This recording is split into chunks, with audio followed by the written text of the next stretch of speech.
ایک دفعہ کا ذکر ہے کہ ایک طوطا اور طوطی کا گزر ایک ویرانے سے ہوا۔ ویرانے دیکھ کر طوطی نے طوطے سے پوچھا، کس قدر ویران گاؤں ہے؟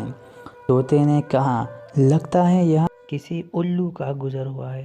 جس وقت طوطا طوطی باتیں کر رہے تھے، اسی وقت ایک الو بھی وہاں سے گزر رہا تھا۔ اس نے طوطے کی بات سنی اور وہاں رک کر ان سے مخاطب ہو کر بولا، تم لوگ اس گاؤں میں مسافر لگتے ہو، آج رات تم لوگ میرے مہمان بن جاؤ۔ الو کی محبت بھری دعوت سے طوطے کا جوڑا انکار نہ کر سکا اور انہوں نے الو کی دعوت قبول کر لی۔ کھانا کھا کر جب انہوں نے رخصت ہونے کی اجازت چاہی تو الو نے طوطے کا ہاتھ پکڑ لیا اور کہا، تم کہاں جا رہی ہو؟ طوطی پریشان ہو کر بولی، یہ کوئی پوچھنے کی بات ہے، میں اپنے خاوند کے ساتھ واپس جا رہی ہوں۔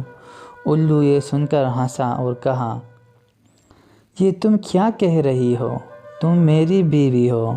اس پر طوطا طوطی الو پر جھپٹ پڑے اور گرما گرمی شروع ہو گئی۔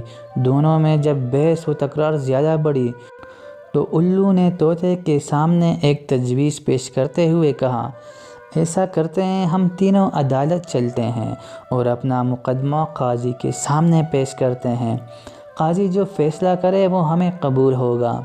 الو کی تجویز پر طوطا اور طوطی مان گئے اور تینوں قاضی کے عدالت میں پیش ہوئے۔ قاضی نے دلائل کی روشنی میں الو کے حق میں فیصلہ دے کر عدالت برخاست کر دی۔ طوطا اس بے انصافی پر روتا ہوا چل دیا تو الو نے اسے آواز دی، بھائی اکیلے کہاں جاتے ہو، اپنی بیوی کو تو ساتھ لے جاؤ۔ طوطے نے حیرانی سے الو کی طرف دیکھا اور بولا، اب کیوں میرے زخموں پر نمک چھڑکتے ہو؟